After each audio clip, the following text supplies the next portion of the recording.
Hello මගේ යාළුවන් ආදරෙන් පිළිගන්න මගේ channel එකට. තුම කෑම සෙට් එකක් හදන්නයි යන්නේ.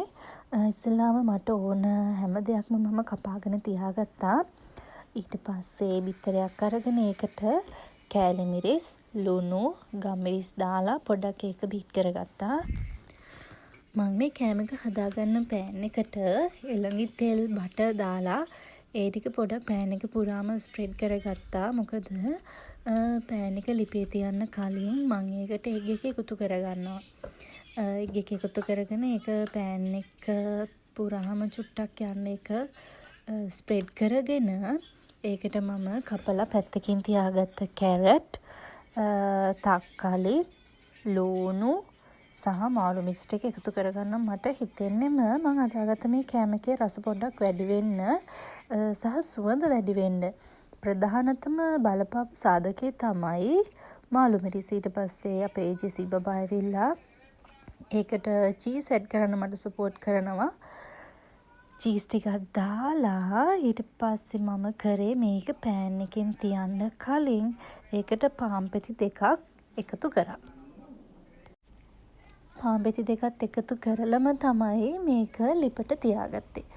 ඔන්න බලන්නකෝ දැන් අර බිත්තර එක පොඩ්ඩක් බැදීගෙන තැම්බීගෙන වගේ එනවා. ඊට පස්සේ මම ඒක වැහැව්වා. වහලා හොඳට පාන් පෙති දෙකත් එක්කම දැන් අර ස්ටීම් වෙලා නිකන් පොඩ්ඩක් සොෆ්ට් ගතියට තියෙනවා. මේක නිකන් පිට්සා එක ටේස්ට් එකකට තමයි තියෙන්නේ. ඊට පස්සේ මම මේ පාන් පෙති දෙක අර නමලා ඒක හරව ගත්තා. බලන්නකෝ මේක මාරම රසයි මාරම සුවඳයි. try කරලා බලන්න. නිකන් පිට්සා එක ටේස්ට් එකක් එන්නේ. අර සාමාන්‍යයෙන් අපි පිට්සා හට් එකේ ගන්න එකක් නෙමෙයි. මට ඒක කියන්න නම් වචන නැහැ. මාරම රසයි මේක. ඔයාලා අනිවාර්යයෙන්ම try කරලා බලන්න. මේකේ සුවඳ අර මාළු මිරිස් ටිකක් තැම්බුනහම එන සුවඳ ඒක මාරම රසයි. ඒක පොඩක් නිකන් ඇපටයිස් එකක් වගේ අපිට කෑම රුචිය වැඩි කරන සුවඳක් සහ රසයක් තමයි මේකේ තිබ්බේ. අනික චීස් උත් ඉතින් හොඳට හැප්පෙනවා. ඒක රසයි. ඉතින් ඔයාලා try කරලා බලන්න. ඊළඟට ඔන්න මං තව විදිහක් කෑම එකක් try කරනවා. ඉස්සෙල්ලාම සුදු ලුණු සහ මෝරු මිරිස් එක්ක ඉදිච්ච අවු මිරිස් කල්ලක් දාගත්තා, බෙදගත්තා. ඒකට තක්කලි ටිකකුත් දාලා කරපිංචා මේ ඔක්කොම ටික බෙදගත්තා. බලන්නකෝ මම මේ මොකද්ද මේවා බෙදගෙන කරගෙන හදන්න යන්නේ කියලා.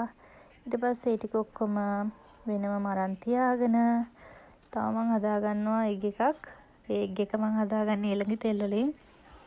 අපේ ජෙසි බබාටයි එළඟි තෙල් ඉතින් හොඳයි. ඉතින් අපි හැමෝටම එළඟි තෙල් දාලා එග් එක හදාගත්තා.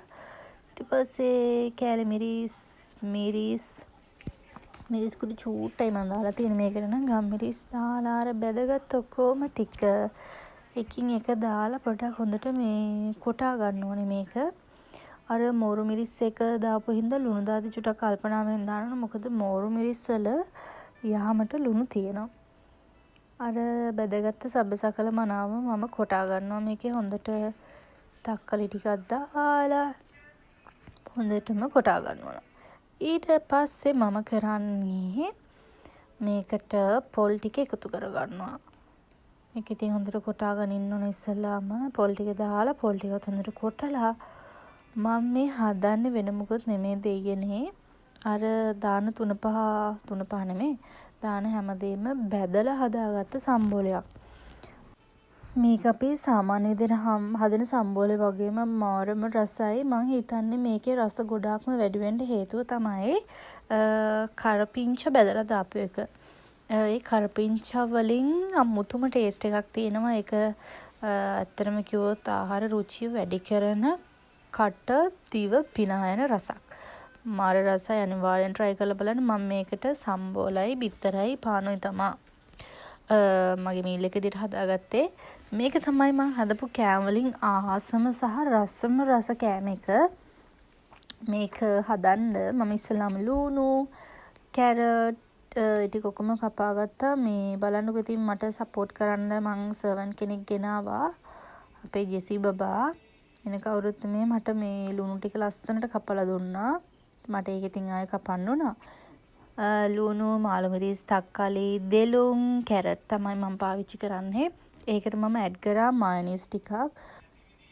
මේ හදන කෑම එකට මයොනයිස් ගොඩක් දාලා බෑ. මොකද මම මේක පොඩක් ක්‍රන්චි විදියට හදාගන්න කෑමක් කිව්වොත් වැරදි. ස්නැක් එකක් වගේ. හරිම රසයි. මේ බලන්නකො මම මොනවද මේකට ඇඩ් කරන්න කියලා. මම තලාගත්ත ගම්බිරිස් චුට්ටක් තමයි දාගන්නේ. ඊට පස්සේ අන්න අර පේන චිප්ස් එකෙන් දානවා. ඒ චිප්ස් එකයි. තව මම ඇඩ් කරනවා මේකට ප්‍රින්ගල්ස් ටිකක්.